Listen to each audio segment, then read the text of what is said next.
Good morning, everybody. This is dwulf and the dwulf Rant. It's January 20th, 2015. I'm starting this little hub to talk about news stories that I post throughout the day, particularly in the morning. Different areas of interest. I'm trying to put out a 5-minute blurb of everything that's going down, particularly on the news, things that I feel are important and that I want to express myself and put myself out. I'm doing an audio first to kind of get the feel for this. So let's start. All right, first things first. News story on the FE.org. The FBI seeks to legally hack you if you're connected to a Tor or VPN network. Now, I went through these issues before.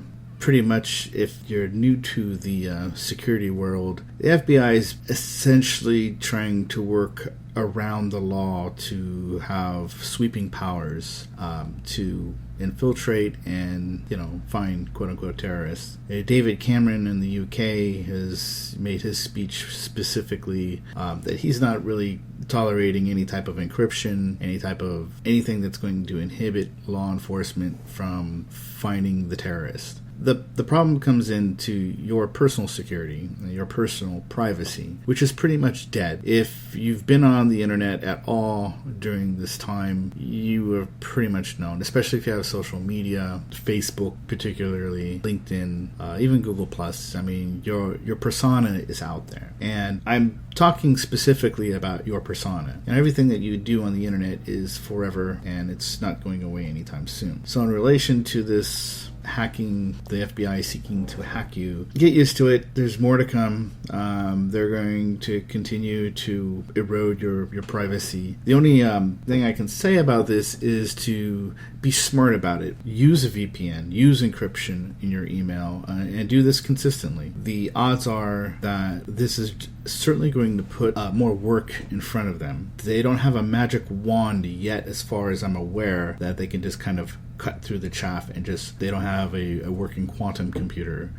So you're pretty much safe on that. Next thing on the news docket is, got this story, a YouTuber that has made $5 million just from opening Disney toys. Now, this kind of got me, wow, $5 million for opening Disney toys. How does that work exactly?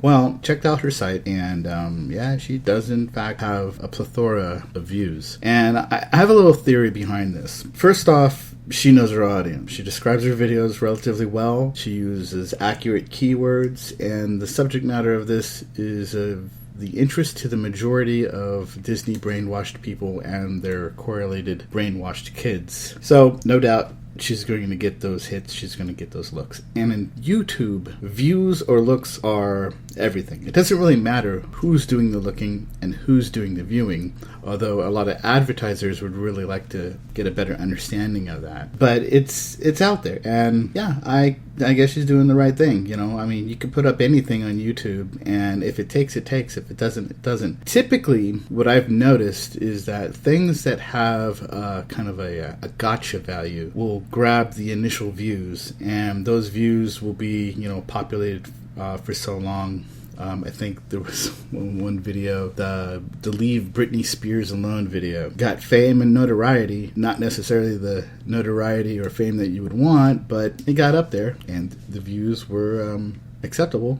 It generated revenue, and that's what it's all about. Bottom line is, it's about entertainment over education. Yeah, there are education videos that do well, but they're not outstanding, mostly because people aren't really interested in educating themselves as much as they are entertaining themselves. Next story on the docket, Oregon marijuana growers vie for real estate as they prepare for the recreational market. Now, I'm an advocate for medical and retail marijuana. I'm fairly clear on that point. Yeah, and it's looking that Oregon is kind of preparing for the game of the millennia. Colorado has done its stint in legalizing first. Washington did its stint in legalizing next. And now Oregon is supposed to follow suit, I believe, in June of this year. I put up a couple of stories about the marijuana trade, and it seems like, wow, Washington's in a glut.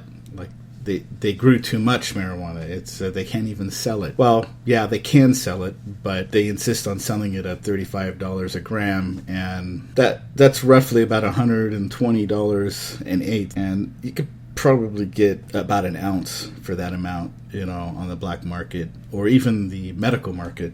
So it's going to be an issue that's a deal breaker for some, but it's the market, dude.